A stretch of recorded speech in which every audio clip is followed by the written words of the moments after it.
له عبرت څخه ډکه لنډه کیسه. یو هلک یوې نجلۍ ته د واده کولو درخواست وکړ، لیکن نجلۍ د هغه غوښتنه رد کړه او شرط یې پرې کښېښود چې ته به خپله مور واده ته نه راولې، نو بیا دې زه خبره منم. دا ځوان وروسته له ډېر فکر کولو څخه استاد ته ورغی او خپله ستا ستونزه یې ورسره شریکه کړه او په خجالت یې ورته وویل چې په یوه کلنۍ کې مې پلار وفات سو او مور مې د دې لپاره چې د کور خرڅه برابره کړي د خلکو په کورونو کې به یې کالي او رختونه مینځل.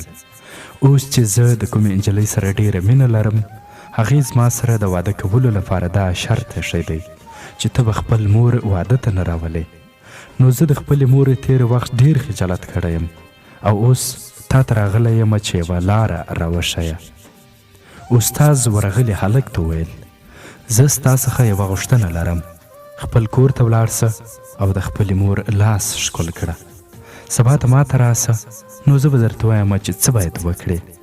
ځوان کور ته ولاړ او دا کار یې ترسره کړ، لیکن په حوصله سره یې په داسې حال کې چې اوښکې یې له سترګو بهېدې د خپلې مور لاسونه ونیول او دا لومړی ځل و هغه د خپلې مورې تڼاکې او چاودېدلي لاسونه چې د خلکو د جامو د مینځلو له کبله داسې سوي وه ولیدل او په لړزه سو. د مور د لاسونو د ښکلولو څخه وروسته هلک ونسوه کولی چې تر سبا پورې صبر وکړي. نو په همهغه موقع یې استاذ ته ورغی او ویې ویل، منندوی یم چې نیغه لاره دې راته وښودله. زه نن خپل مور نسم خرڅولی ځکه هغې خپل ژوند زما لپاره تباه کړ. پوهان وایي هغه چا چې خپل پرونی ژوند له تاسو قربان کړی وي، نو تاسې یې د خپل ننني ژوند لپاره مه پلورئ.